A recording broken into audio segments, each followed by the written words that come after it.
Bueno, queridos estudiantes, la semana pasada hicimos una introducción bastante amplia sobre el tema cristológico, que vamos a comenzar a verlo hoy. Pero yo quisiera, antes de eso, hacer un recuento de la terminología que comenzamos a ver. Por favor, díganme si lo ven en pantalla. Sí, Ok. Entonces, recuerdan cuando estábamos hablando de toda la terminología que aparece en la Sagrada Escritura, principalmente en el Antiguo Testamento, los términos en hebreo, basar, nefes y ruaj, que significan basar, carne, el hombre en su totalidad, nefes, el centro vital, espíritu del hombre, donde se concentra la vida, y ruaj es el espíritu de Yahvé. Esta terminología pasó al griego de una forma muy concreta. Basar, todo lo que es carne, se dividió en dos conceptos que son soma o sarx, que serían cuerpo y carne. La carne, en la terminología paulina, siempre va a tener una connotación de tipo negativo. Según la carne, puede designar la realidad de pecado en la concupiscencia o la realidad humana en el aspecto más básico que puede existir. El cuerpo, soma, es la totalidad del ser humano. Pero cuando hablamos de nefes, aquí ya el concepto griego evoluciona a psique y la ruaj a neuma. Entonces aquí podemos ver un poco la diferencia semántica entre entre alma y espíritu, aunque también se habla del espíritu del hombre, ¿no? Que vendría a ser, eh, como en la terminología hebrea, la nefes, el centro vital, lo que realmente vitaliza y lo que tiene de suyo propio el hombre, en cuanto hombre, que necesita del Espíritu de Dios para poder recobrar toda la existencia. Entonces, esta terminología es importante que la tengamos siempre en cuenta a la hora de hablar de la persona humana y sobre todo de la persona humana que vamos a atender desde de ahora en adelante de una forma muy especial que se llama Jesús de Nazaret. Ya hemos dicho que el Cristo que nos interesa es el Cristo de la fe, por razones muy obvias. No tenemos acceso al Jesús histórico, ni actas de nacimiento, ni datos biográficos, tampoco qué hizo y dejó de hacer en su infancia, en su adolescencia, en su juventud, y la información que tenemos es cuando inicia el ministerio público. Este es ya tardío, hay toda una vida, una treintena de años, ya apuntando hacia los 40, donde ya Jesús ha hecho muchas cosas, y ante esto, bueno, de esto lo que habrá son puras especulaciones y relatos que están fundados en tradiciones independientes, muchas de ellas tardías, que no entraron en el canon escriturístico. Por eso no merecen en este curso nuestra atención. Sin embargo, es bueno tomarlas en cuenta porque a la hora de estudiar, el estudio o análisis de los textos apócrifos va a ser siempre muy interesante. Se los recomiendo además, porque la mayoría de las tradiciones que tenemos de la Virgen María y de José, de Joaquín, de Ana, se encuentran en textos apócrifos. No se encuentran en la fuente de los evangelios canónicos, pero sí en los evangelios apócrifos.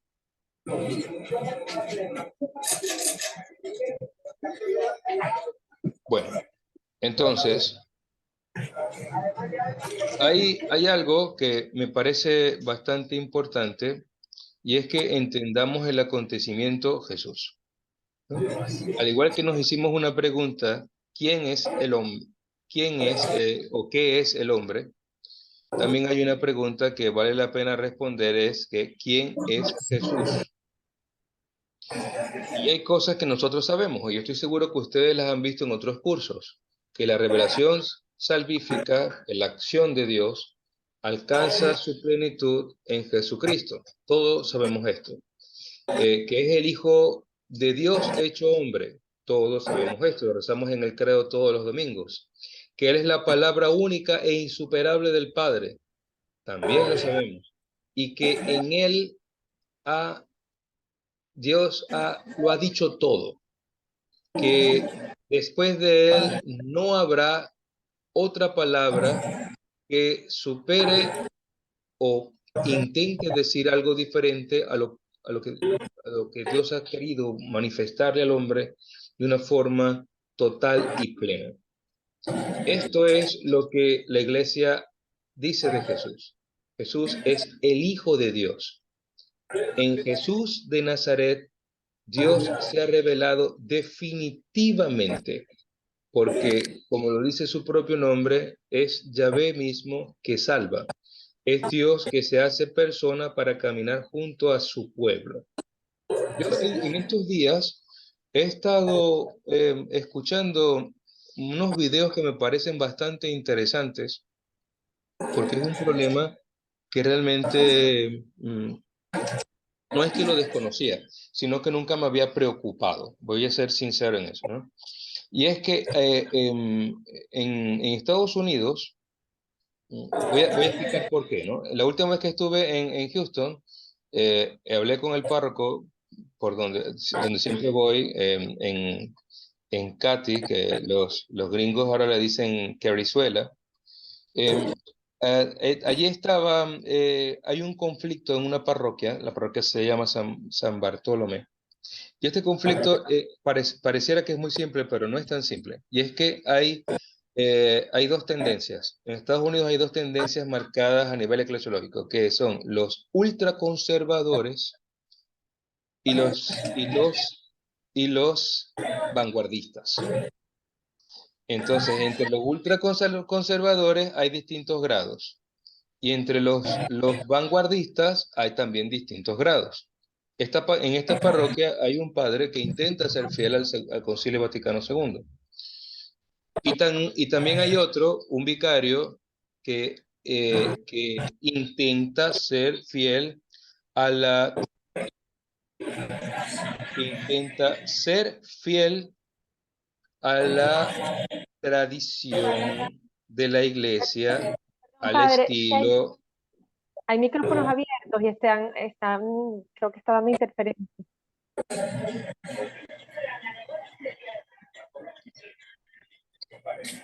A ver, listo. Por favor, cierren los micrófonos. Estoy intentando cerrar todo, no los abran. Ok. Entonces, esta tendencia ultraconservadora intenta hacerlo todo, eh, intenta celebrarlo todo de la forma antigua. Y uso antigua no en un sentido peyorativo, sino para que nos entendamos de una forma más simple. Porque si no tendría que decir con el rito extraordinario romano. Esa broma es muy larga.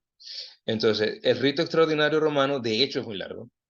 Y yo le doy infinitas gracias a Dios Todopoderoso que el rito latino actual, el vigente, aprobado por el Concilio Vaticano II, es muy simple. Se enfoca más en un aspecto de la Eucaristía. Para este grupo ultraconservador, la Eucaristía está centrada en el sacrificio redentor, que es una dimensión eucarística muy importante. Para la otra línea de la iglesia, el sacrificio redentor es siempre un sacrificio de tipo pascual. Entonces, permite la alegría y el gozo, la fiesta, porque el énfasis no se hace en la muerte, sino en la resurrección. Entonces, son dos tendencias litúrgicas, dos visiones teológicas, dos visiones cristológicas, dos realidades de un único acontecimiento. Y esto me llama la atención porque hace mucha presión.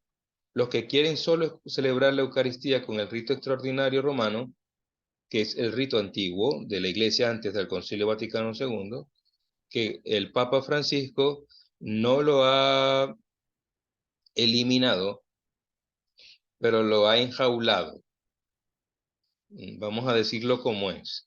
El Papa Francisco no dijo no lo hagan más, pero ha dicho háganlo solamente donde el obispo indique.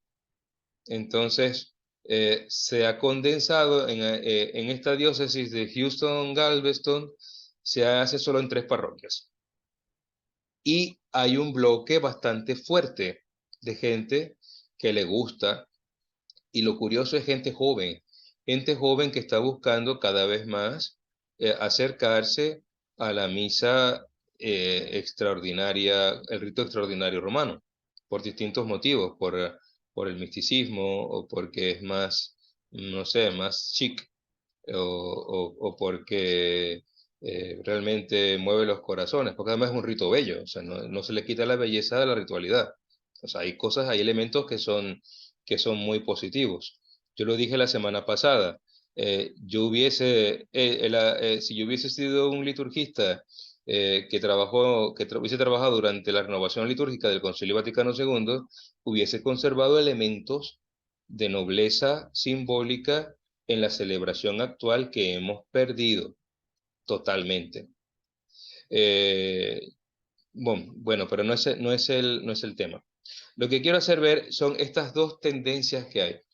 Hay una tendencia a poder encofrar el misterio o el acontecimiento cristológico desde la perspectiva de la pasión y la muerte como el acontecimiento central, y la otra tendencia de la cual yo participo plenamente, lo digo con muchísimo respeto, es el del Cristo resucitado, porque la cristología de la resurrección es realmente el acontecimiento central de nuestra fe.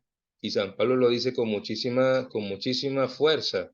Si Cristo no ha resucitado, vana es nuestra fe. O sea, creemos en qué, en un muerto que se murió y sigue muerto, o en un hombre que vence la muerte con su muerte y vive. Entonces, si la resurrección es el acontecimiento central, la resurrección tiene que permear todas las realidades de la iglesia, incluyendo la litúrgica, porque en la liturgia converge la teología y la praxis de la fe. Es importante que tengamos claro todo esto a la hora de estudiar Cristología. ¿Por qué? Porque cada uno de nosotros tiene en su cabeza una imagen de Jesucristo. Para uno es Jesús en su tierna infancia, y entonces lo que le gusta ver es el chamito con pampers en la cuna. Para otro es el muchachito con la minifalda rosada, que está todo el tiempo como que así, como que pidiendo o esperando los juguetes de la piñata que la partan. Para otro es el Señor doloroso en su camino a la muerte. Entonces tienen imágenes del Nazareno por todas partes. Y para otros será el crucificado en todas sus variaciones, porque hay distintos modelos del Jesús crucificado. Y para otros, me incluyo, es el modelo central, que es el modelo pascual, que es el que hace que la iglesia en este momento esté buscando un modelo eclesiológico que se acerque a la Pascua, que se acerque a poder reproducir este acontecimiento central de la resurrección en el corazón de cada fiel, de cada creyente. En todo caso, estos intentos de separar a Jesucristo como si fuese un pollo, de pescuezarlo y pensar que la pechuga es más importante que el muslo o cualquier otra parte noble del pollo, lo importante es la totalidad, y que cada acontecimiento o cada visión o cada dimensión de este único acontecimiento Cristo es importante, y que cada uno en su momento y en su lugar necesita una especial atención. La reelaboración del año litúrgico ha permitido esto con muchísimo éxito, porque durante el año litúrgico meditamos sobre cada acontecimiento o cada dimensión cristológica: el nacimiento, la pasión, la muerte, la resurrección, y durante el tiempo ordinario tenemos una meditación sobre todas las aristas del discurso cristológico, que en definitiva lo que busca es salvar a la persona humana. Hay frases que son bastante bellas del Evangelio, donde nos encontramos a Jesús que hace los milagros más importantes de su ministerio en sábado, desafiando las leyes, el status quo de la religión judía, y dejando claro que es más importante salvar a la persona que cumplir con la ley. Y al que no le guste eso, pues, bueno, que se rasgue las vestiduras como los judíos y se eche ceniza en la cabeza. Pero lo importante es poder entender la acción de Jesucristo.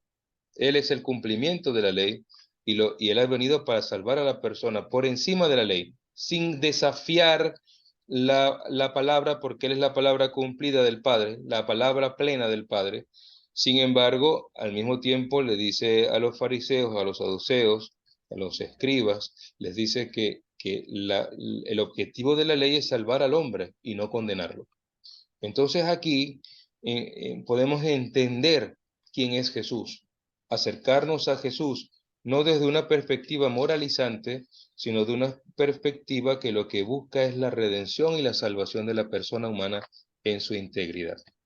¿Quién es Jesucristo? Pues podemos decir que es el Salvador. La predicación apostólica, como dice la Dei Verbum, numeral 8, dice que la predicación apostólica se ha de conservar por la transmisión continua hasta el final de los tiempos, pues precisamente para que este evangelio, esta buena noticia, se conservara siempre viva e íntegra en la iglesia, los apóstoles han nombrado siempre como sucesores a los obispos, dejándoles a su encargo el magisterio. Pues la iglesia es el lugar de la fe en Cristo.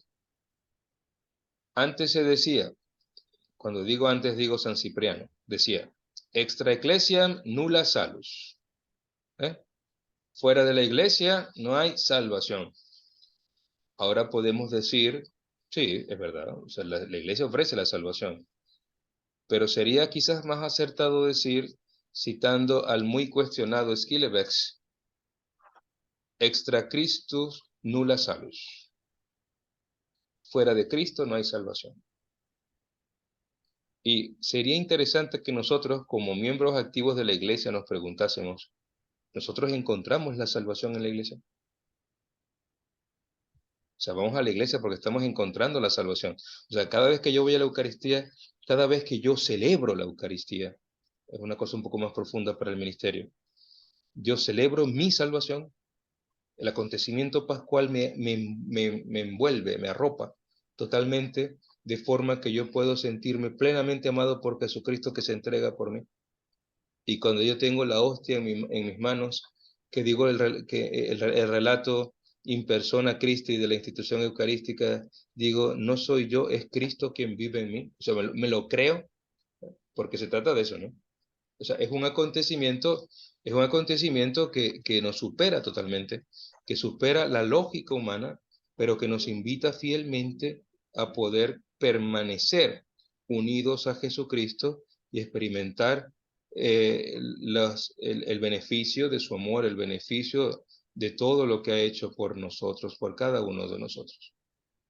Entonces, la transmisión de la iglesia tiene que ser siempre esta: intentar llevar a los hombres el misterio de la salvación, la fidelidad a Cristo, porque es en Cristo donde experimentamos realmente la salvación.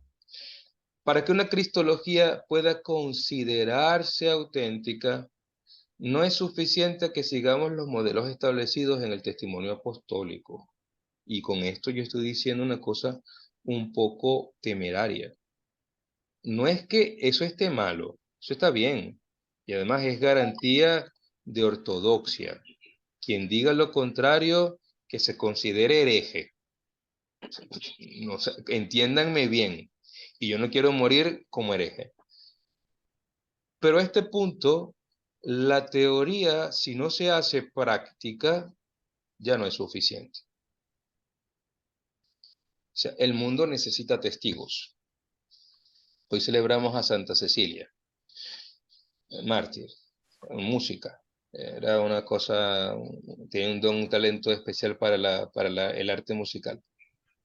En este momento, ya la teoría, todo ha sido dicho. Cada vez que surge una tesis doctoral, esa tesis versa en teología, en el área que sea, de redescubrir el agua caliente que ya alguien calentó antes, porque ya todo se ha dicho.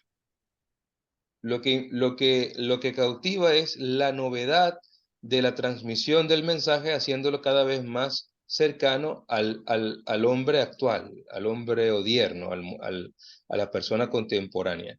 Entonces, ese esfuerzo es el que hace la teología de todo tiempo, de intentar acercar a Dios al hombre en su mentalidad y en su momento histórico. Pero alguien podrá decir algo que ya Benedicto XVI no haya dicho, ¿no? O que los concilios anteriores no hayan elaborado sobre la doctrina sacramental. O sea, hay cosas que ya están dichas. Simplemente lo que tenemos que hacer es hacerlas más cercanas al hombre actual. Verdades de fe fundamentales las tenemos que conocer y amar. Pero si esto no se hace carne, si no se encarna, si no asume la condición humana al igual que Jesús, nos vamos a quedar siempre en un mundo de teoría donde todo es perfecto, o como decía Mahatma Gandhi, ¿no? Que él se admira profundamente de Jesucristo, pero cuando ve a los cristianos sufre una gran decepción, porque los cristianos no han sido o no somos capaces de poder reproducir el modelo cristológico en nuestra vida. Allí estamos. Entonces la teología de la Iglesia tiene que ayudarnos, la teología de la Iglesia tiene que ayudarnos a poder redescubrir a Cristo, porque es la Iglesia donde se da el verdadero conocimiento de la persona, de la obra de Cristo. Es lo que dice la Comisión Teológica Internacional. La cristología no se limita a estudiar lo que los primeros cristianos creyeron. No se trata solamente de eso, sino que nos invita constantemente a poder experimentar y aceptar a Jesucristo en nuestra vida para poder ser fieles al Padre Todopoderoso y aceptar la paternidad y bondad de Dios que hace en nuestra vida y la obra redentora de un Dios que muere y resucita por nuestra salvación. Si yo les digo a ustedes, no voy a caer en discursos ya superados, pero en un curso anterior les decía a los alumnos, hablábamos de la muerte de Dios. Y no estábamos hablando de la muerte de Dios como dicen los teólogos de la sospecha o de la muerte de Dios, Nietzsche, entre otros, ¿no? Sino que les decía, Dios muere, Dios murió en la cruz, ¿o no? ¿Murió o no murió? Ok. Y bien muerto. Pero Dios puede morir. Claro, y de hecho murió.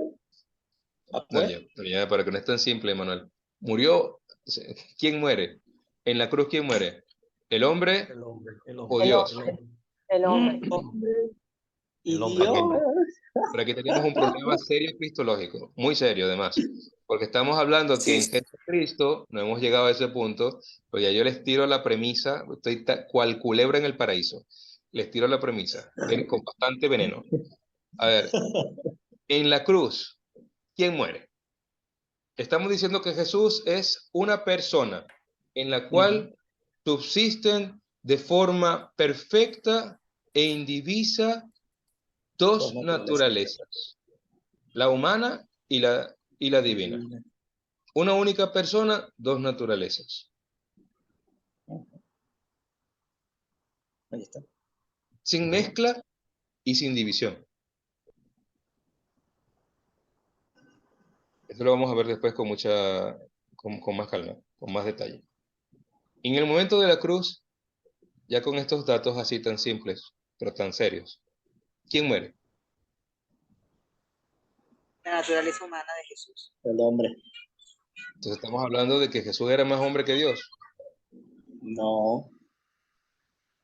No, no, no, no, Es un no. problema teológico, ¿ok? Entonces a eso vamos. Tenemos que ir hablando, tenemos que ir viendo, porque a veces nosotros nos confiamos mucho en eso y yo estoy completamente seguro de que yo le llego mañana a las viejitas que tengo ahora aquí en la parroquia nueva y les hablo de la transubstanciación o de la doble substancia en el único prosopon.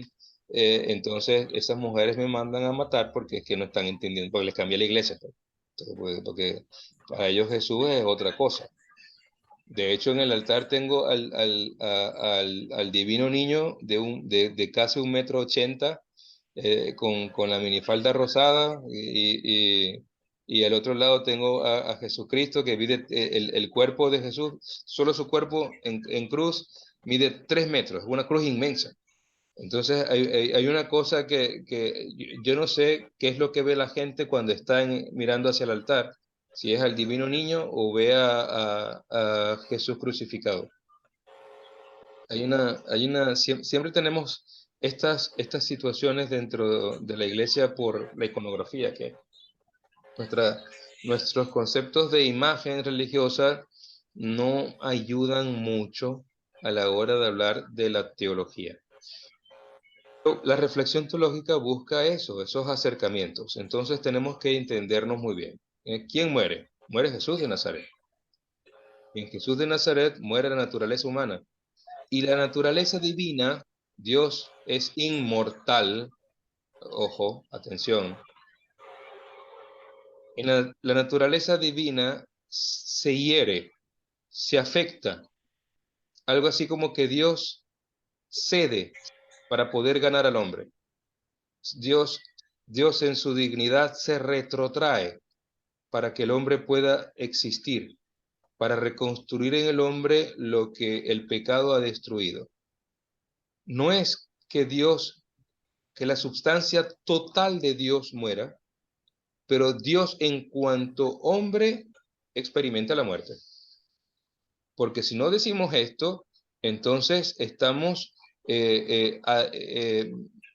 mermando la posibilidad de que Jesucristo sea verdadero Dios, Hijo del Padre de la misma naturaleza, consubstancial al Espíritu Santo. O sea que todo el ser de Dios, todo su ser se siente afectado por la muerte de Jesús, porque está experimentando realmente la muerte. Entonces ahí hay una solidaridad interna en la Trinidad indivisa, donde la segunda persona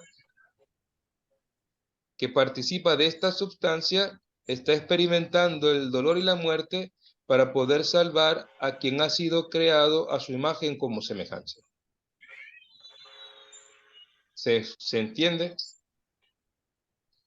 Eso tenemos que ver. O sea, hay algo que, o sea, no es tan simple, ¿eh? Entonces, por favor, a los niños de primera comunión no se lo vayan a explicar así. Bueno, y la religión de María tampoco. O sea, ustedes le dicen que la Virgen María es siempre virgen y ya está, y eso es suficiente para esa gente. Ustedes tienen que hablar es a la hora de hacer la reflexión. Muchas veces será para nosotros personalmente y nos ayudará luego a poder explicar las cosas siempre con la bondad y dulzura de la cual seamos capaces para que todos puedan comprender que Dios es amor, que nos ama y que nos perdona. Punto. Porque si no, la catequesis a nivel pastoral no sirve para nada. Si vamos a estar siempre haciendo gala de nuestro discurso teológico para intentar convencer a la gente que sabemos más que ellos, entonces con eso no vamos a ganar a ninguna persona. O sea, lo importante es hacer siempre presente el amor de Dios a todos. Volvamos entonces. Entonces, la cristología lo que quiere estudiar es a Jesucristo, y a Jesucristo siempre en función de la salvación de la persona humana. Jesús que intenta salvar al hombre y que lo hace de una forma efectiva y total.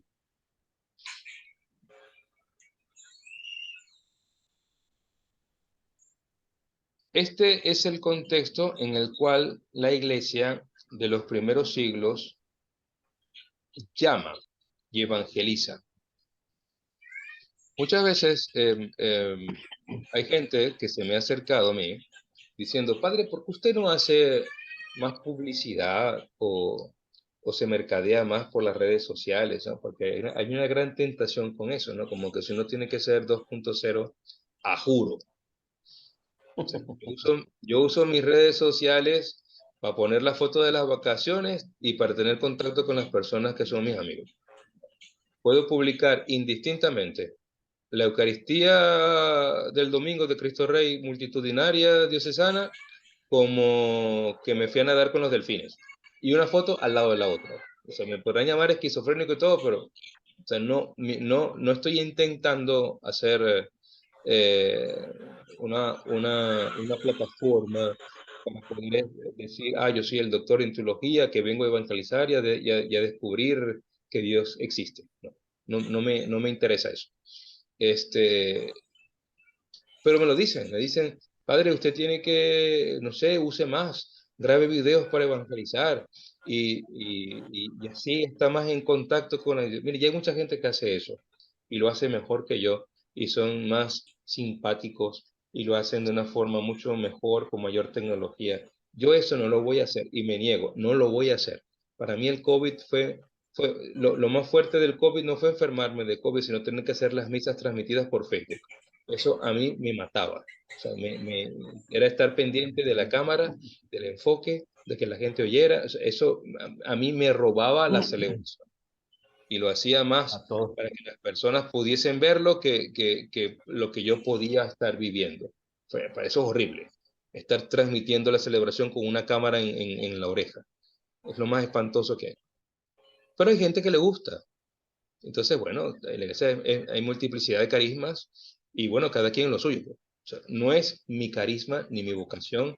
Y si ustedes me ven algún día en algún video haciendo alguna propaganda, tienen todo el derecho de llamarme por teléfono y hacerme bullying. Les doy el permiso. Entonces, la iglesia, miren, la iglesia no evangeliza a través de las redes sociales. Quítense ese mito de la cabeza. La iglesia no evangeliza por mercadeo. La iglesia nunca ha sido proselitista. La iglesia evangeliza por atracción, por ósmosis. Donde hay un cristiano, hay iglesia. Y el cristiano llama a la iglesia. Y eso, el espíritu del hombre lo intuye. Y la persona irá donde encuentre y reciba la fe. Hay gente que se conformará con la apariencia, con la fiesta, y hay otros que irán porque realmente quieren vivir a profundidad la fe. Que la iglesia tiene que actualizarse y usar los medios de comunicación y difusión social para anunciar el evangelio. Sí, sí. Pero eso no es ahora que la iglesia lo ha hecho. La iglesia lo ha hecho con distintos carismas que han surgido, con los paulinos y las paulinas, que han publicado, que se han dedicado a la línea editorial, que han facilitado la publicación de textos y la difusión de escritos que siempre han ayudado al anuncio del Evangelio, a la radio, a mensajes serios, a poder. El Vaticano tiene un organismo especial encargado para estas cosas, para poder transmitir las celebraciones pontificias, para poder hablar de la verdad de la fe. Pero ahora, bueno, la gente todo quiere hacerlo vía Instagram o vía Facebook o Twitter y nos estamos perdiendo de grandes verdades y de grandes momentos. Yo estuve en la última celebración que pude estar en el Vaticano, la audiencia con el Santo Padre. Hubo una cosa que me llamó la atención, que el Papa pasaba Y la gente, en vez de dedicarse a ver al Papa, y además que este Papa saluda a todo el mundo, o sea, que es algo que es nuevo, y a poder vivir el momento, la gente prefería tener el celular encendido o la tablet encendida.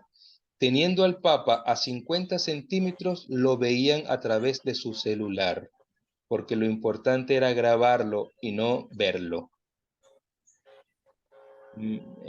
Se entiende por dónde quiero ir, ¿no? O sea, nos perdemos la experiencia, el acontecimiento, por estar pendiente de la bendita transmisión para que la gente se entere que estuvimos ahí.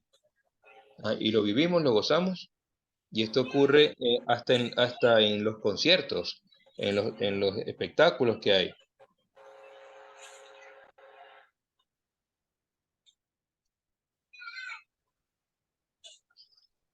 Un momento que me está preguntando algo la secretaria.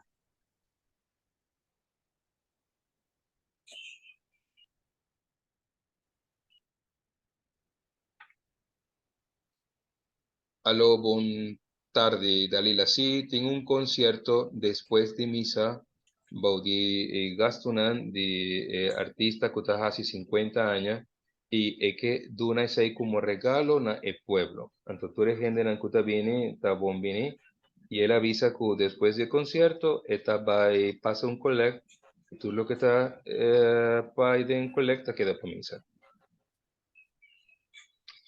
Perdonan, le está hablando a la secretaria. Bueno, entonces, aquí tenemos esto, Cristo. Vamos a meternos entonces en el asunto. ¿Qué fue lo que atrajo a toda la gente hacia Cristo? Que fueron testigos de la resurrección. Y la primera generación de cristianos vio a Cristo resucitado. Ustedes se imaginan que, según lo que dice Pablo, que se apareció primero a Pedro, luego a los 12, y después a más de 500 hermanos a la vez. Bueno, hubo 500 personas que vieron a Jesucristo resucitado, y estas 500 personas o más quedaron impactadas por la experiencia de la resurrección y lo fueron transmitiendo y viviendo. Se dieron cuenta que la muerte ha sido vencida. Vieron en Jesucristo, realmente en Jesús, en el Jesús resucitado, la palabra de Dios cumplida, que da la vida, que se entrega para salvar a la persona, que le salva, que ya no hace falta tener miedo a la muerte. Dice la carta a los Hebreos que por el miedo a la muerte el hombre se hace esclavo del pecado, porque intenta gratificarse constantemente, porque no quiere morir, no quiere sufrir, quiere estar siempre en una situación de bienestar emocional, físico, etc. Sin embargo, cuando estas 500 personas o más vieron a Jesucristo resucitado, todo esto se propaga, todo esto se desborda, se da totalmente. Y es aquí donde todos tenemos que hacer un stop, un punto y aparte, porque si no somos testigos en la actualidad de la resurrección, ¿de qué forma nosotros vamos a presentar la iglesia? ¿Queremos presentar a la iglesia como una realidad perfecta, una sociedad perfecta, inquebrantable, sin mancha? No podemos hacer eso ya, ¿ya? Y mucho menos los presbíteros. O sea, yo cuando voy por la calle, que los niños me ven y me saludan, no sé si rezar o salir corriendo, me da miedo. Yo saludo así, hago como los coreanos, hago así y le digo hola, porque si lo toco ya tengo un problema legal. No se puede, eso no se puede. Y cuando los bendigo es porque están en la misa y atrás está el papá o la mamá. Y les hago la señal de la cruz en la frente. En Estados Unidos eso no se puede ni siquiera hacer, porque ya el contacto físico puede presumirse como un abuso, aunque se le vaya a dar, no sé, porque es que nosotros los latinos somos muy expresivos, pues nos damos un golpe en el hombro, hacemos una caricia, etcétera, que no tiene ningún tipo de connotación, pero en otros países no.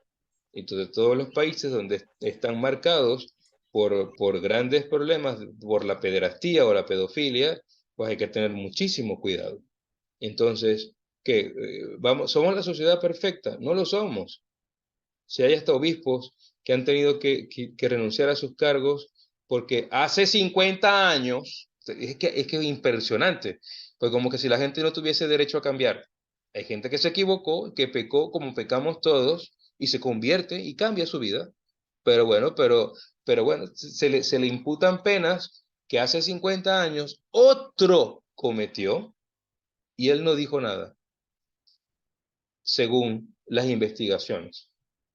Entonces hay situaciones donde la iglesia ya no es, o sea, no es. Creo que lo leímos, este artículo del padre Ratzinger en aquel momento, en el año 69, donde él decía de una forma muy sabia, profetizaba sobre la iglesia diciendo que la iglesia cada vez será más pequeña, más reducida, que perderá todos sus privilegios. Pero lo mejor de ese artículo es lo que nadie dice, pero será más auténtica, porque la gente llegará a la iglesia por convicción y no por proselitismo. ¿Cuál ha sido el proselitismo dentro de la iglesia? Bueno, usted nació en una familia católica, por lo tanto usted es católico. Se acabó. No hay más discusión. Pero a esta gente se le ha enseñado a ser católico. Esta gente fue iniciada en la fe, se le explicaron los misterios, conoce la doctrina, sabe cuáles son los principios básicos de la oración cristiana, ha leído los evangelios por lo menos. Si se aprecia de ser católico, de ser cristiano, sabe que hay 4 evangelios y que los 4 evangelios, cada uno a su manera, nos muestran una dimensión cristológica, una visión de la vida de Jesús de Nazaret, nuestro Salvador. Entonces no, la gente no, la gente no. O sea, y si nos vamos a toda la religión en el contexto total del fenómeno religioso en Latinoamérica, no sabemos quién es santero y quién es católico. La cosa está como que fusionada. O sea, váyanse ustedes a un barrio de Katia los días de Santa Bárbara y se van a llevar una sorpresa, porque van a ver puros altarcitos con Santa Bárbara y rodeada de frutas, flores, de manzanas, de todo tipo. Entonces, ¿dónde vamos? ¿O es que ustedes no han ido más al metro de Caracas? Bueno, hasta el metro de Caracas ya no funciona, pero en mi tiempo uno iba al metro en ciertas épocas y veía a toda la gente vestida de blanco, con sus cadenitas cruzadas, con sus protecciones. Era lo más normal, lo más normal. Y lo último que hicieron en Venezuela, no hace mucho, creo que fue este año, este congreso en Carabobo, Congreso Internacional de Santeros, de Babalaos. Quisieron todo un templete, igualito como cuando viene el Papa, hace un altar improvisado, pero con toda una simbología para todos los ritos que iban a hacer, de ritos de maldición, de cambio de cabeza, los paleros, etc. O sea, son cosas que ocurren en Venezuela y que ocurren en Latinoamérica. Entonces allí se cuestiona profundamente la profundidad de nuestra fe y el deseo de quedar fieles realmente al Señor. Yo les invito a que realmente reflexionen sobre esto, porque el modelo eclesiológico depende fundamentalmente del modelo cristológico que maneja la Iglesia en su momento. Dependiendo de la visión que tengamos de Jesucristo, esa misma visión nos va a guiar a poder establecer un modelo eclesiológico con todas las claves y pautas para poder anunciar el Evangelio. Si pensamos que el Cristo crucificado es el modelo cristológico, el Cristo de la cruz, obvio, la Iglesia tendrá que obedecer a ese modelo cristológico para poder anunciar a ese Cristo. ¿Me van siguiendo, verdad? Si para nosotros el modelo cristológico es el modelo de la Pascua, del Cristo pascual, del post-pascual, obviamente la iglesia se renovará y todas las estructuras y medios catequéticos irán en función de este modelo cristológico para poder anunciar la resurrección. Entonces allí estamos en esta transición que no termina de aclararse entre lo antiguo y lo actual, entre la muerte y la vida, entre las situaciones de angustia y dolor y la situación de la vida. Perdónenme, la parroquia nueva. Mi te llama Bubeca, ahora que me está donando les, ¿no? Tin misa, sí, tin misa se torna normal. Yo. Ok. Bueno, entonces, ¿qué es importante? Lo importante es poder entender a Jesucristo, comprender a Jesucristo. San Agustín tiene una máxima que para mí es fundamental. Nadie ama aquello que no conoce. Para poder conocer a Cristo, ¿qué tenemos que hacer? Hacer lo que nos decía San Juan Pablo II, abrir las puertas de nuestro corazón. Pero en este momento nosotros estamos haciendo una reflexión sobre Jesucristo, para poder entender a Jesucristo persona, para poder entender a Jesucristo que se ha hecho hombre, aceptar la humanidad de Jesucristo, aceptarlo, amar a Jesucristo, es conocerlo, conocerlo es amarlo. Nadie puede decir que conoce a Jesús si es amigo del mundo, si conoce a Dios, si es amigo del mundo, si el mundo está en su corazón, porque el mundo es enemigo de Cristo. El mundo es enemigo de todo aquello que sea cristiano. Y eso, aunque le intentemos edulcorar, echar esplenda o lo que sea, va a ser siempre así. Si usted quiere ser fiel al Evangelio, la gente no lo va a querer. Ni siquiera las viejitas meapilas de la parroquia, Señor Padre. Si usted quiere ser fiel a Jesucristo, la gente no lo va a querer. Eso es así. ¿Cómo podemos nosotros manejar eso a nivel pastoral? Porque hay veces que yo quiero matar a esas señoras. No crean que no. No, es que realmente hay gente que merece la pena de muerte. Pero la misericordia de Dios es más grande que yo. Entonces yo las veo y digo, si Dios me ha perdonado a mí, que soy como soy, también ama a estas señoras y me invita a mí a dar la vida por ellas. Entonces, el que tiene que morir soy yo, no ella. Pero es que, créanme que me provoca. O sea, ser así de estos predicadores fatalistas. Conviértanse que se van a morir. No puedo. Porque Dios es misericordioso y la misericordia de Dios me gana, me ayuda también a poder entrar y aceptar todas estas realidades. ¿Eh? Yo quiero anunciar el Evangelio y esta gente lo que quiere es agua bendita, nada más.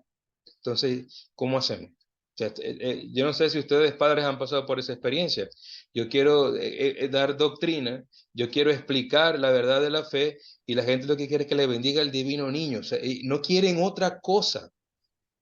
Hay gente Mira, que por lo sí. menos a ti te piden agua bendita, pero a mí lo que me piden es plata cada rato, chamo. Horrible. Bueno, pero aquí también hay, Los míos son menos místicos. pero mándaselos a Caritas. ¿Caritas funciona o no?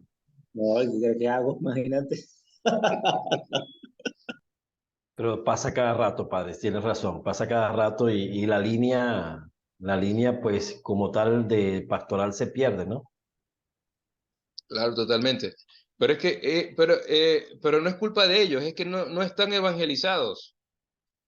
Nosotros tenemos que ya saber que la gente necesita de la evangelización, pero hasta que no nos convenzamos de eso, no vamos realmente a hacerlo. Tenemos que anunciar a Jesucristo resucitado, porque la gente no lo conoce. La gente no lo conoce. O sea, nosotros presuponemos la fe en la gente y la gente no ha sido suficientemente iniciada a la vida de la fe.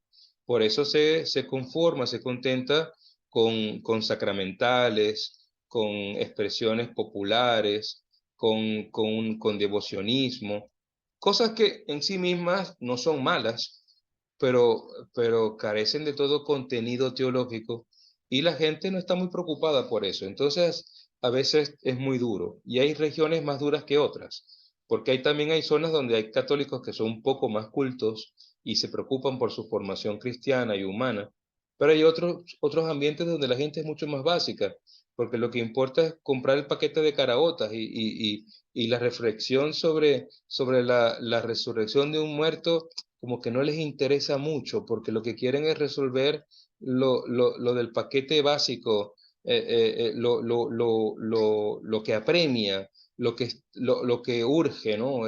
Pagar el recibo de la luz si no me lo cortan, o el muchacho que se me enfermó y no hay medicinas. Entonces hay cosas que son son condicionantes del momento y realmente, como decía uno de mis profesores, para que el hombre pueda reflexionar sobre Dios, el hombre necesita de estabilidad. Si no, la reflexión no se puede dar, porque lo agobiante de la vida me roba los momentos de reflexión. Entonces allí, llegar a ese estadio humano para que el hombre pueda encontrarse con Dios también depende del progreso y desarrollo de los pueblos. Y actualmente nuestro país está pasando por momentos sociológicos muy concretos. Yo se los decía, y me entró un fresquito malsano. Miren, es que se los tengo que decir. Yo les eché el cuento del chamo que no conseguía los $400 para entregar a su papá y los tuvo que pedir prestados, etcétera, etcétera, ¿no?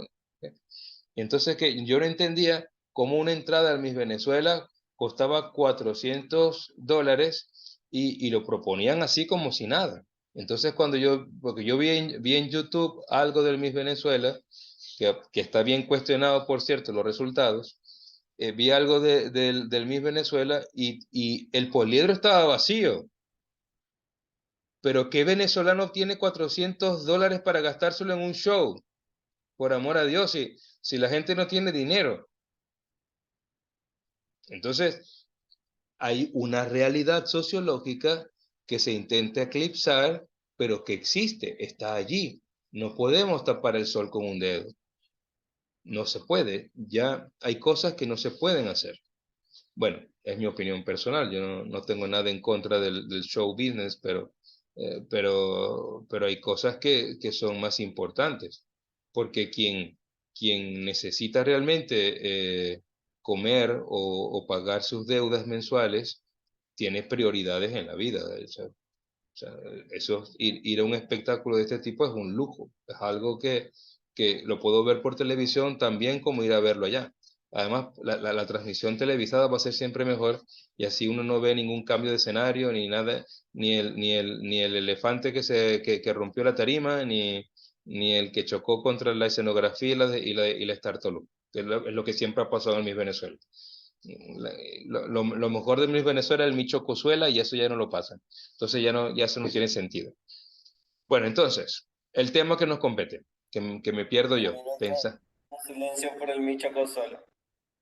Hay que hacer un minuto de silencio, pero lo hacemos después de clase. ¿Qué es entonces lo más importante para nosotros hoy? Acercarnos a este modelo cristológico que nos ayude a entender al hombre, que nos ayude a entender a Jesús, que nos ayude en definitiva a entendernos a nosotros mismos.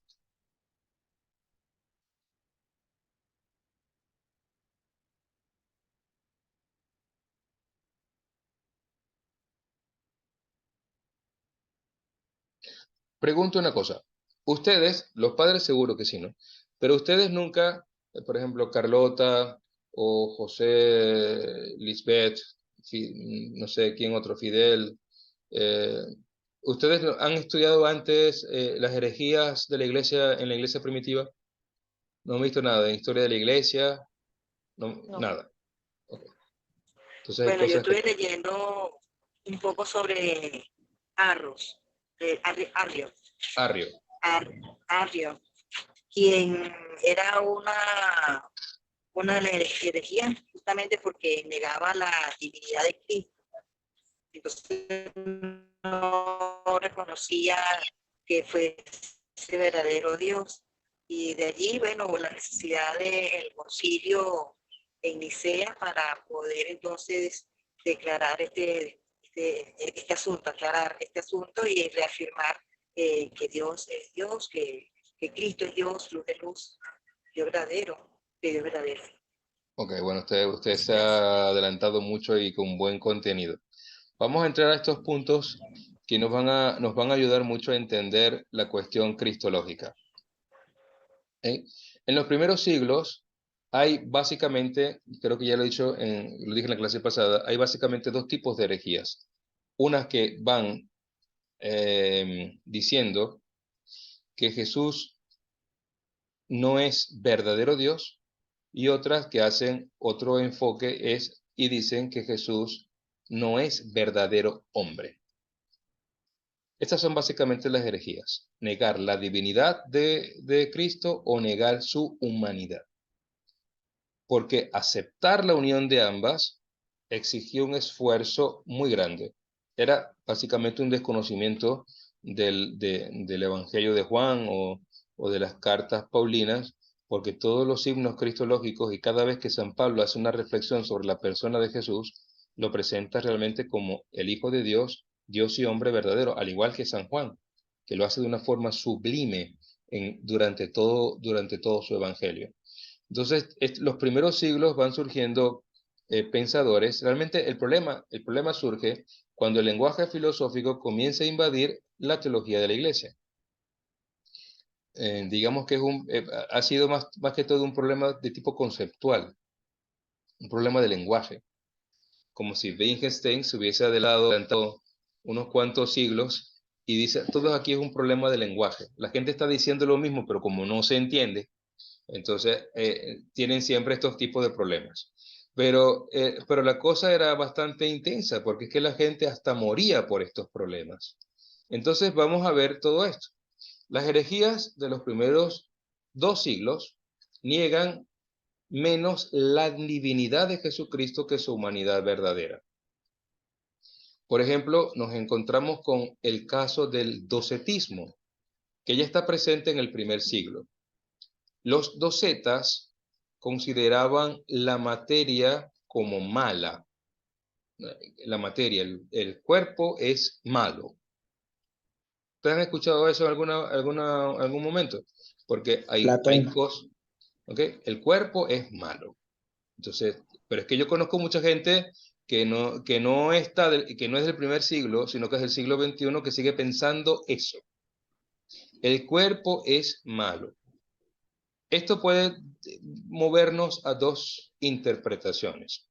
Primero, si el cuerpo es malo, entonces todo lo que pasa con mi cuerpo es malo.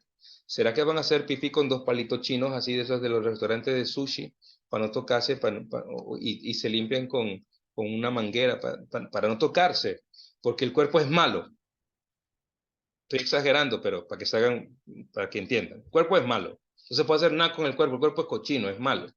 Luego, la realidad antropológica humana de la sexualidad está solamente limitada a la procreación. Basta. Se tienen los hijos y nadie más se toca, porque el cuerpo es malo.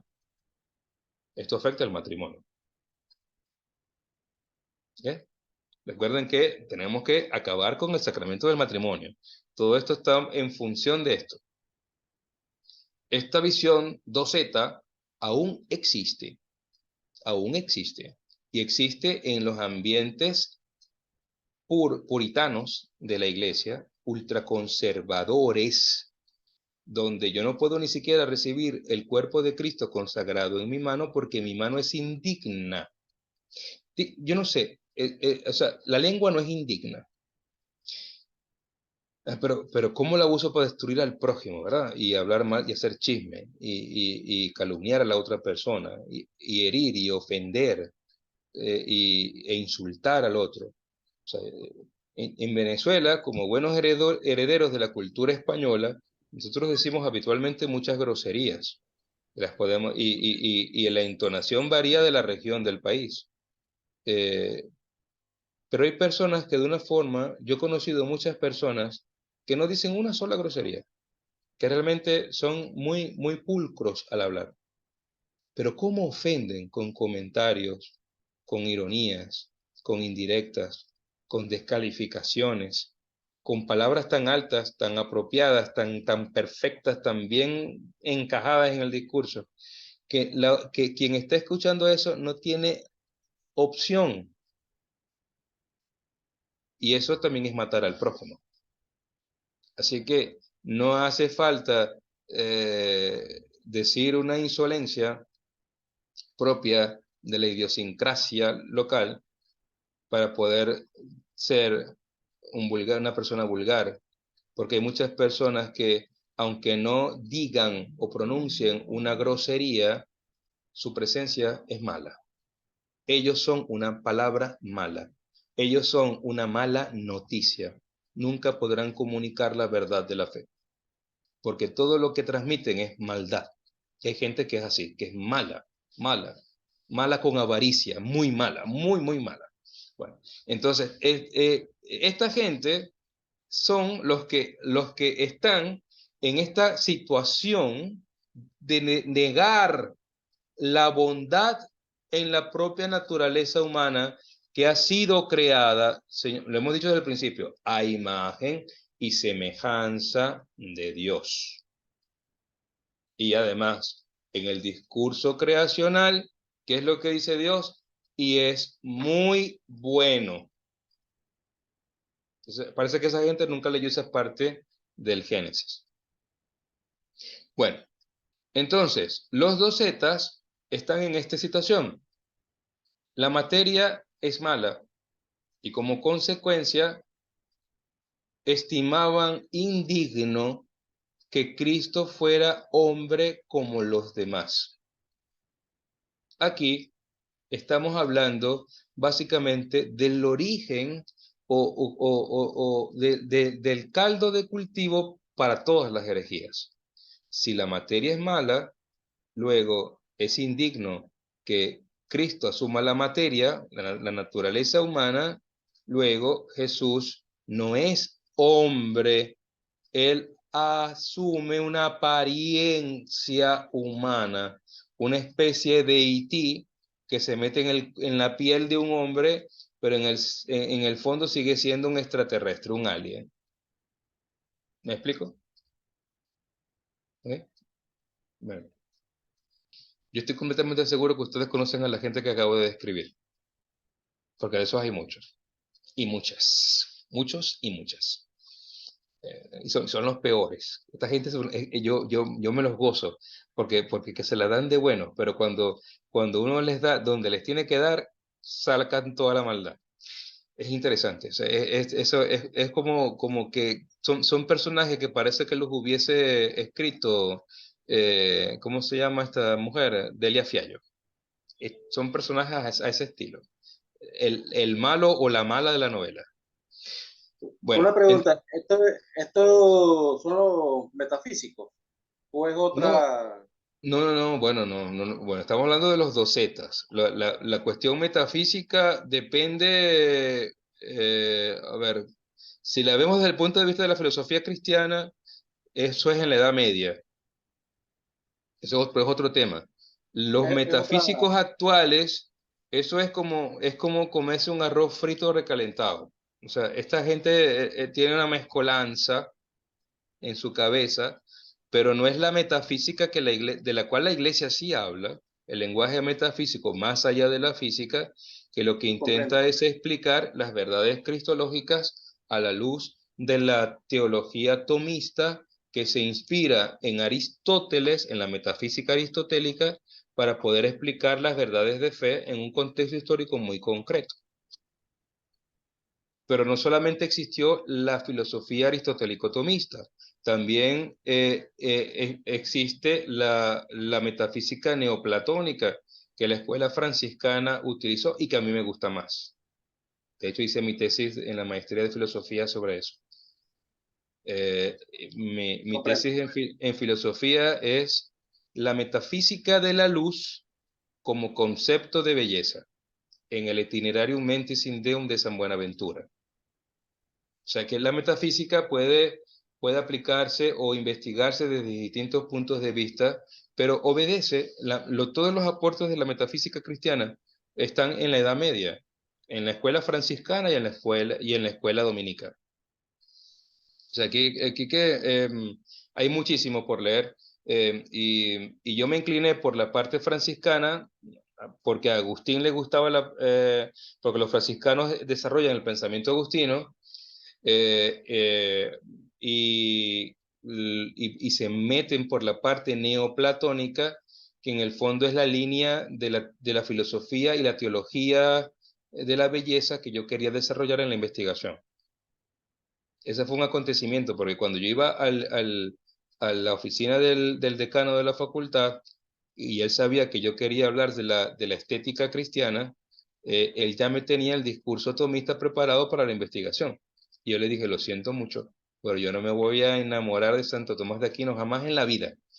Y por llevarle la contraria, me metí con los franciscanos y me dejó de hablar hasta que defendí la tesis, y como vio que era un trabajo que le había gustado, pues ahí sí retomamos la amistad. Pero se sintió ofendido que yo no hubiese escogido a Tomás de Aquino como protagonista de mi trabajo de investigación. Además que lo hice a propósito, lo hice con toda la mala intención del mundo. Perdón la intromisión, pero es que de verdad es extraño, porque Agustín, parte del neoplatonismo, o sea, marca muchísimo la dicotomía entre cuerpo y alma, ¿no? Lo que estábamos hablando hace un segundo, que el alma buena, pura y maravillosa, sacrosanta templo del espíritu, en cambio el cuerpo es la sede del pecado, del mal, Babilonia, etcétera, etcétera. No sé, suena interesante, no sé, Sí, de verdad que no puedo contigo. Pero en el enfoque que se le da desde la perspectiva franciscana, de San Buenaventura, es distinto. Porque San Buenaventura, cuando habla en la parte metafísica, dice algo que ya desde allí se divorcia del pensamiento tomista. Y él dice que la luz es la forma substancial de todos los cuerpos, porque Dios es luz, y cuando la luz penetra en la materia, la dignifica. Y cuando yo leí eso, a mí me enamoró y me metí por ahí. Es totalmente distinto. La metafísica de San Buenaventura es diferente a la tomista, aunque tienen cosas que son muy similares, porque Buenaventura coquetea con Tomás de Aquino en lo que le conviene, y el resto lo hace de lo otro, de la parte platónica. Bueno, pero esto no es la clase de la tesis del padre Guillermo sobre la estética de la belleza, sino la teología de la belleza y la estética buenaventuriana, sino de cristología. Pues vamos al tema. Entonces los docetas, que son estas personas que niegan la humanidad, la humanidad de Cristo en toda su pureza, básicamente lo hacen porque creen que todo lo que sea humano es malo. Entonces eso es lo que hay que entender. Todo lo que sea humano es malo. Y eso es algo que debemos tener de fondo, porque realmente la mayoría de las herejías versan sobre esto. Luego tenemos un punto importante. Hay un dualismo, una dualidad muy seria, porque si el cristianismo dice que Jesús es verdadero Dios y verdadero hombre, aquí se está afectando la integridad de la persona de Cristo, y esto está en abierta oposición a la fe en la encarnación.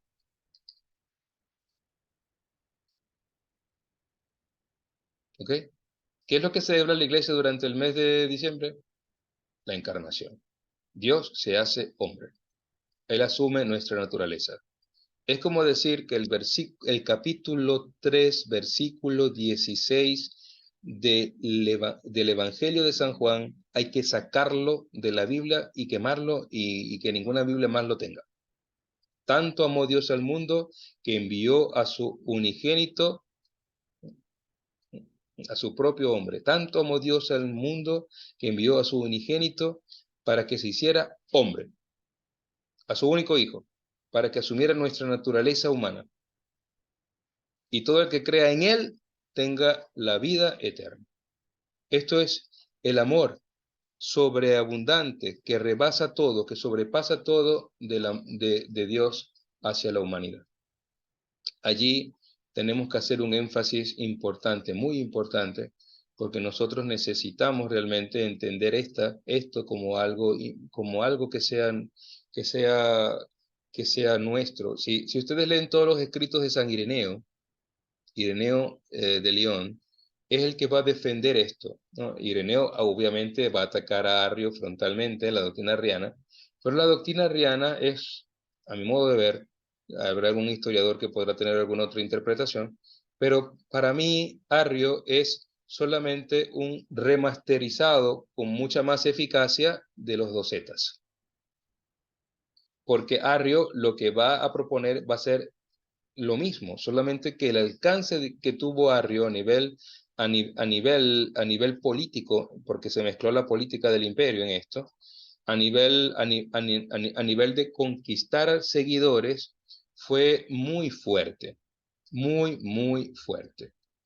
Entonces, tenemos esta realidad que amenaza la encarnación, el rechazo a la materia y a la corporeidad que propone el docetismo coincide también con el gnosticismo, donde lo importante es el conocimiento, la salvación por la sublimación de lo espiritual, que se caracterizan por un fuerte dualismo y por una mitificación de la persona humana de Cristo, que más bien se presenta como un espíritu o algo divino, de quien se puede incluso negar el carácter redentor, porque negar la encarnación implica otras muchas cosas.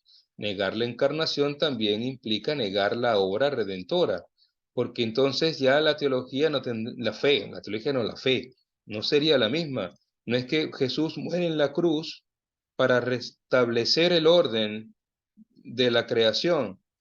Muere el hombre para clavar en la cruz el pecado del hombre y devolverle al hombre la dignidad de ser hijo de Dios.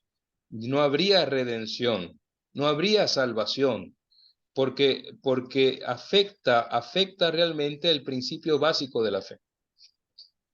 Estas implicaciones son muy serias. Negar la encarnación es negar la vida misma de Jesús, la vida y obra. Negar la encarnación no es solamente negar la vida y obras, es negar que Él murió por todos para que todos vivan. Es una cosa mucho más compleja. ¿Por qué? Porque entonces tampoco, porque en el fondo, ¿qué es lo que propone el docetismo? Que todo fue un show montado por Dios. O sea, que hubo una empresa, nos montó el show. Y tampoco no hubo ni crucifixión, ni dolor en la cruz, ni resurrección. Y sería negar también la obra del Espíritu Santo. Y Es sería negar a María. Es negarlo todo. Es negarlo Negar todo. negar la encarnación, que Dios se humilló, se vació. El verbo que utiliza Pablo es ekenothen. Ekenothen significa no tanto que se humilló a sí mismo, se interpreta más fácil de esa forma a nivel semántico, pero realmente ekenothen significa que se vació. Es como un caucho que pierde todo su aire, toda su presión. Se desinfla. Dejó de ser quien era para asumir la naturaleza humana.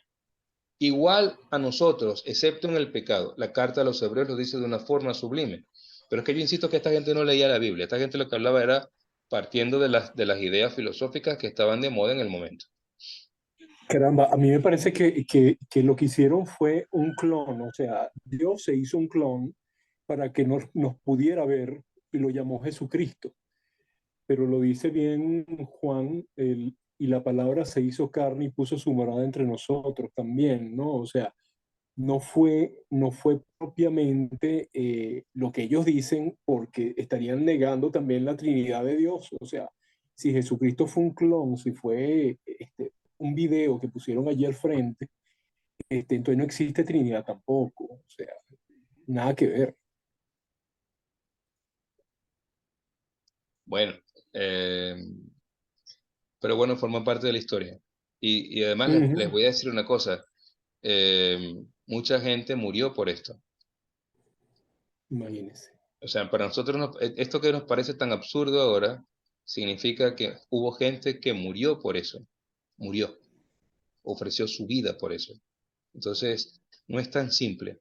Es interesante leer la historia de la iglesia, porque la historia de la iglesia nos permite meternos en situaciones, aunque para mucha gente la historia es como que chisme, cuentecito, pero no, no es verdad. No es verdad.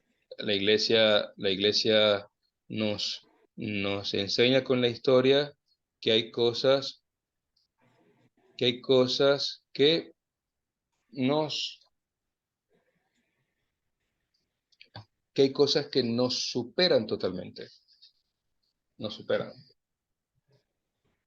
Entonces, es importante que tengamos toda esta visión para poder entender quién es Jesús, ¿no?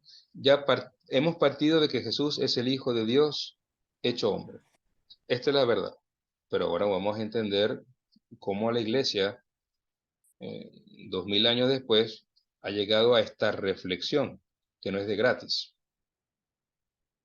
Entonces, ya vemos que los docetas han sembrado una semilla donde se afecta la encarnación, el carácter redentor y la salvación. Estas cosas son bastante graves. Ignacio de Antioquía y San Ireneo, también Tertuliano, en su momento van a atacar estas verdades o estas ideas que amenazan con la verdad de la fe, para decirlo mejor, para corregirme. También hubo corrientes que negaron la divinidad de Jesucristo. Entre ellas hay una que se llama los ebionitas, que proviene de los ambientes cristianos, judeo-cristianos, y del primer siglo, y que tienen una marcada tendencia judaizante. Y hay que entender una cosa, o sea, la transición que hace el cristianismo del judaísmo, aunque hay gente que intenta ver al cristianismo como el rabo del judaísmo, no es verdad. ¿Por qué? Porque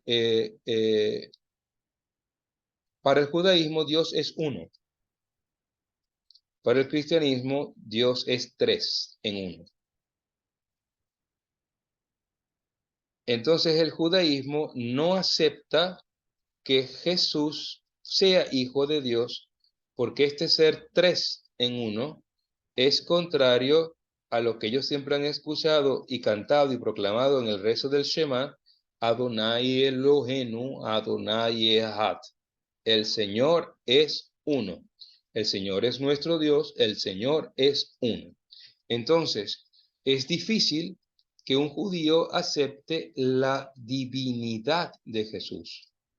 Es mucho más fácil que acepte que es el Mesías, que ha sido escogido por Dios, que ha sido dotado de bienes espirituales sorprendentes, que es un gran profeta, que el Espíritu Santo que existe, el Espíritu de Dios que existe, la Ruá divina, le concedió dones sobrenaturales para poder manifestar el poder de Dios, pero que sea Dios es otra cosa, porque para ellos Dios es uno. Bueno, entonces los ebionitas van también a sembrar esta semilla, que es la de decir: es un simple hombre, muy santo, pero hombre.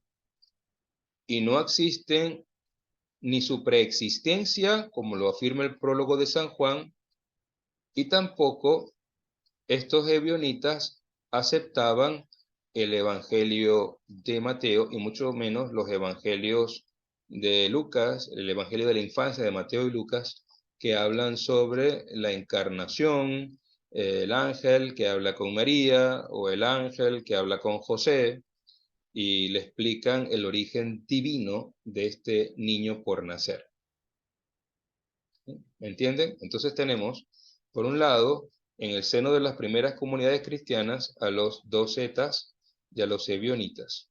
Los docetas que niegan la humanidad, y los ebionitas que niegan todo tipo de divinidad. Esto es solamente el comienzo. Lo que Marilena investigó de Arrio, eso viene después. Y eso explota y llama a un concilio, el primer concilio, que es el concilio de Nicea. Pero ya en el seno de la iglesia primitiva existían estas verdades. ¿Qué nos dice la primera carta a los Corintios? Tiene un capítulo fantástico que habla de la resurrección. Otros textos de Pablo también lo dicen. Pero la primera carta a los Corintios nos plantean un problema. ¿Qué pasa con la gente después que se muere? O como ellos hacen la pregunta, ¿y cómo resucitan los muertos? ¿Qué pasa? O sea, negar la existencia de un plano espiritual distinto al nuestro es negar que Dios está presente en la acción sacramental, que Dios está presente cuando 2 o 3 se reúnen en su nombre, es negar la acción del Espíritu Santo. Existe un plano espiritual distinto al nuestro. El reino de Dios está aquí. ¿Dónde? Yo no lo veo, pero está aquí. Ah, que hay almas en pena, puede ser. Que hay fantasmas, también.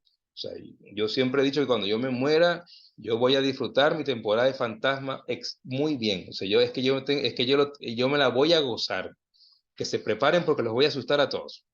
Entonces, hay cosas que nosotros no podemos manejar, que no conocemos, pero por el hecho de que no tengamos esa visión del mundo espiritual, no significa que no exista.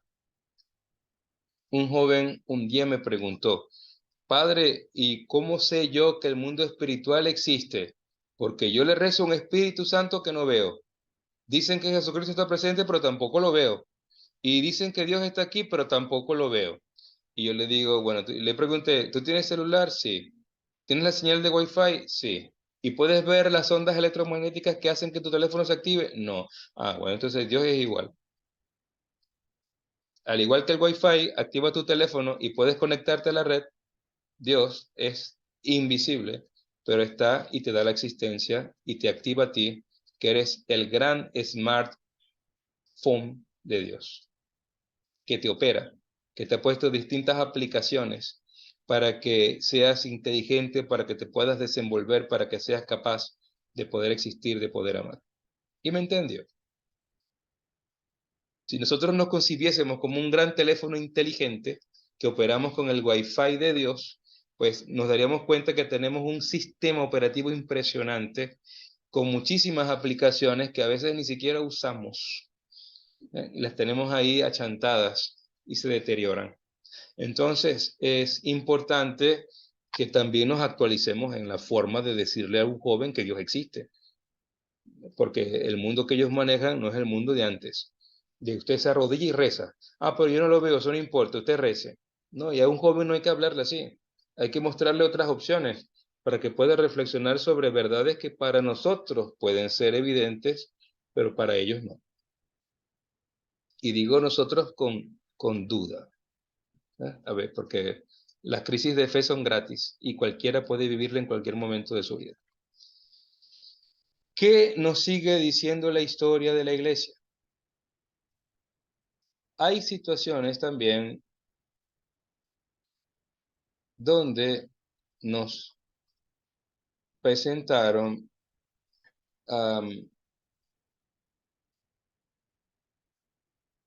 una situación donde se nos presenta a Jesús como una persona muy buena, sí. Un poco es algo, esto sería algo así como una evolución del ebionismo que se llamó adopcionismo, que surge a finales del siglo II, donde se sigue insistiendo que Dios es una sola persona y que por tanto no puede hablarse de un hijo de Dios con su misma naturaleza. Por lo tanto, Jesús, en el momento de su bautismo, lo que realmente ocurrió fue que Dios adoptó a Jesús. Entonces, en ese momento que hay una efusión del Espíritu y Jesús recibe el Espíritu Santo y la voz del Padre dice, este es mi Hijo, esas palabras del Padre realmente lo que fueron fue el momento en el cual Dios adopta a Jesús de Nazaret y lo hace hijo suyo. Pero de la forma como yo lo veo, el adopcionismo es el mismo ebionismo evolucionado, remasterizado. En el fondo es la misma idea que persiste.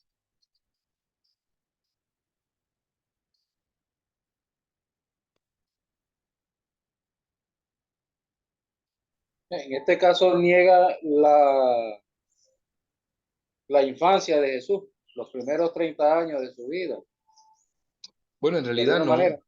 no lo niega, no, o sea, no niega que Jesús sea hombre. Lo que está negando es que Jesús no es eterno junto al Padre, de la misma naturaleza, o sea, porque Dios es uno. O sea, el adopcionismo lo que está es diciendo lo mismo que decía el ebionismo, de que si Dios es uno, no puede existir una santa Trinidad. Se niega la Comprendo, preexistencia, la eternidad del Verbo. Entonces, comprendo. lo lógico es que si se dice que Jesús, no se niega que Jesús sea el Hijo de Dios, pero es un hijo adoptado. Obvio, esta doctrina fue condenada en el año 190 y luego de la condena, el Concilio de Antioquía, en el año 268, también también lo condena el primer concilio de Constantinopla, donde se establecen todas estas verdades ya definitivamente. Y luego hay otra declaración al respecto en el año 382.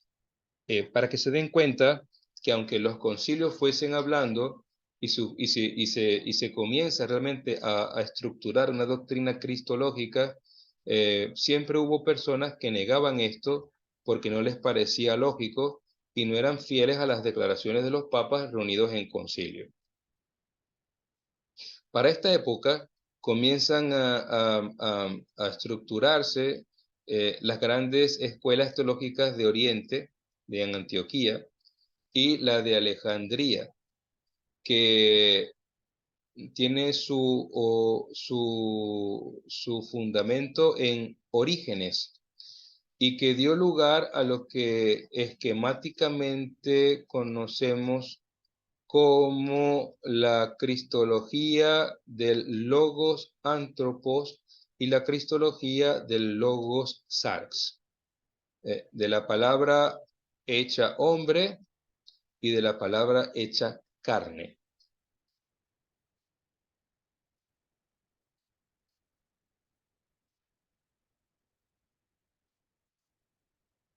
Esto es lo que ocurre en la iglesia primitiva. ¿Tienen alguna pregunta al respecto? Así descanso yo un poquito de todo lo que he hablado hoy.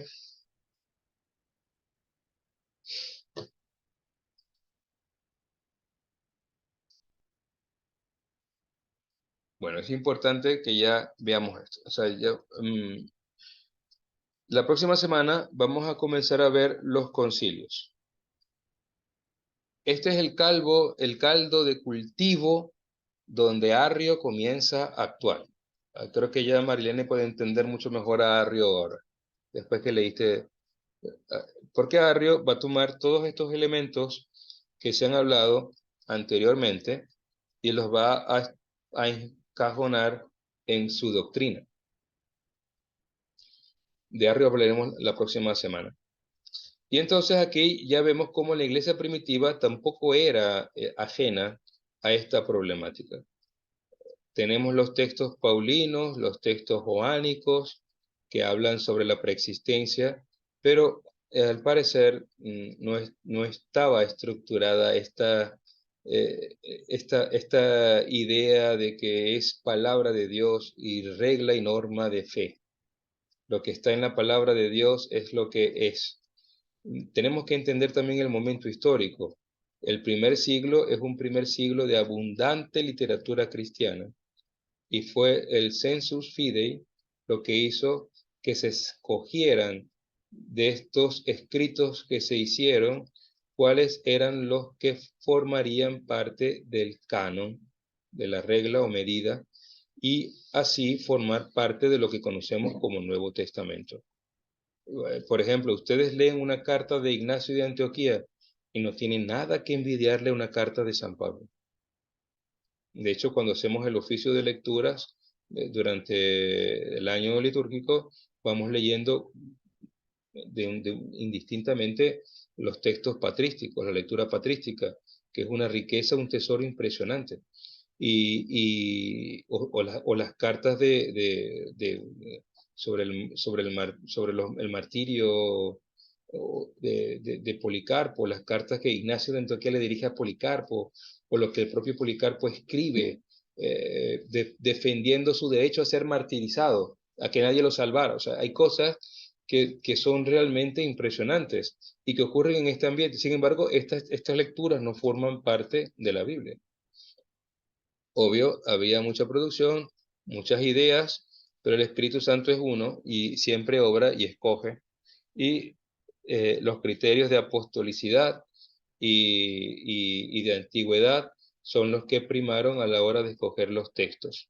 Así que hay algo que es importante para tomar en cuenta en relación a todo esto. Sin embargo, que nos quedamos aquí con las dos grandes herejías de la iglesia que circularon durante el periodo que ya conocemos como iglesia primitiva, que es la iglesia de los orígenes, y que termina con la primera generación apostólica. Luego vienen los discípulos de los apóstoles, que van a marcar la segunda generación, y aquí comienza también una reflexión bastante interesante que se conserva en todos los tratados patrísticos que conocemos hasta el día de hoy. Bueno, caballeros y damas, hasta aquí la clase de hoy. No puedo hablar más. Muchas gracias. Entonces, si tienen alguna duda, yo les recomiendo, sobre todo para leer las herejías, en internet se consiguen bastante cosas interesantes. Últimamente, los que están en Wikipedia se han puesto serios y hasta ponen citaciones bibliográficas. Entonces, busquen las herejías cristológicas. Automáticamente les van a remitir a 3 concilios: Nicea, Constantinopla y Calcedonia. Después habrán ciertos concilios que van a seguir repitiendo algunas cosas porque hubo gente intensa que siguió peleando por estos temas, pero los concilios todos los silenciaron y condenaron. Las condenas están en el Décinger, y ahí van a ver cómo dice: sea anatema todo aquel que diga que Jesús no es hombre verdadero, sea anatema todo aquel que... Y así estos concilios fueron poco a poco defendiendo y estructurando la verdad de la fe. En el Décinger tienen todos esos chismes y los pueden leer de primera mano. Bueno, me despido. Disculpe, padre, disculpe, ¿cómo se deletrea ese término? Porque yo lo estoy buscando y parece que lo escribo mal. ¿Cuál? Décinger. Lo tienes en el grupo de WhatsApp, te mandé el documento completo. Ahí está el libro. Ah, ok, está bien. Busca en la bibliografía que di y ahí está el Décinger.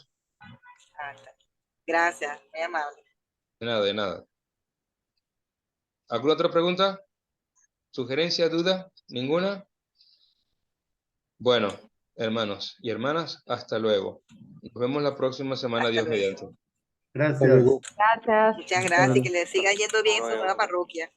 No me está yendo bien todavía. Pregúntame eso la próxima semana. Ay, Dios. No, por eso es que nos habló de las señoras. Está bien. Hasta luego, Bueno, bendiciones a todos. bueno, es delicado el tema, pero después les cuento. Chao. Bueno, saludos. Hasta luego, bendiciones. Bendiciones para todos.